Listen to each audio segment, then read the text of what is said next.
আসসালামু আলাইকুম ওয়া রাহমাতুল্লাহি ওয়া বারাকাতুহু। হ্যালো ভিউয়ার্স, আজকে আমরা আলোচনা করব সূরা আর রহমানের আমল, অর্থাৎ সূরা আর রহমান পাঠ করলে আমাদের কি কি ফায়দা হবে অথবা কি কি উপকার হবে।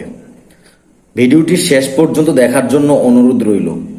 ভিডিওটি দেখলে ইনশাআল্লাহ আপনি অনেক কিছু শিখতে পারবেন এবং নতুন অনেক কিছু জানতে পারবেন। সূরা আর রহমানের আমল। 1 নম্বরে, এই সূরা নিয়মিত পাঠকারীর রুজি বৃদ্ধি পায়, পাঠকারীর চেহারা উজ্জ্বল ও লাবণ্যময় হয়। সুবহানাল্লাহ। 2 নম্বরে, এই সূরা পাঠকারীর উপর আল্লাহর রহমত বর্ষিত হয়, তার জন্য জাহান্নামের দ্বার সমূহ বন্ধ হয়ে যাবে এবং জান্নাত ওয়াজিব হয়ে যাবে। অর্থাৎ জাহান্নামের দরজা বন্ধ হয়ে যাবে এবং জান্নাত ওয়াজিব হয়ে যাবে। সুবহানাল্লাহ।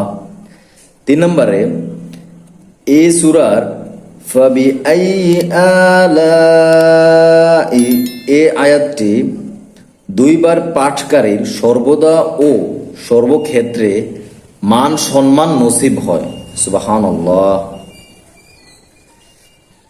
4 নম্বরে, যে কোনো অসুস্থ ব্যক্তিকে এ সূরা লিখে ধুয়ে সে পানি পান করালে সুস্থ হয়। চক্ষু রোগীর চোখে এ সূরা পরে ফু দিলে রোগ ভালো হয়। এ সূরা পরে শরীয়ত সম্মত যে কোনো মকসুদ হাসিলের উদ্দেশ্যে দোয়া করলে তা হাসিল হয়।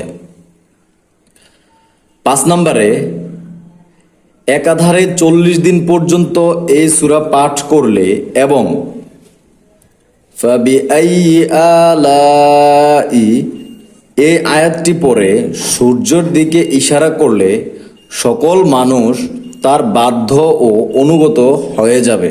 সুবহানাল্লাহ।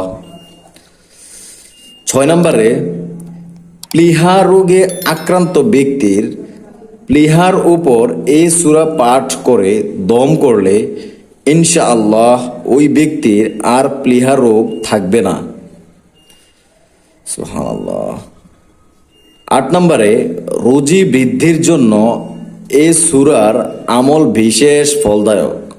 অর্থাৎ যাদের রুজির বরকত হয় না বা বৃদ্ধি হয় না, তারা এই সূরাটি বেশি বেশি আমল করার চেষ্টা করবে। ইনশাআল্লাহ এটা খুবই ফলদায়ক। সুতরাং আমরা আর রহমান সূরা বেশি বেশি আমল করার চেষ্টা করি।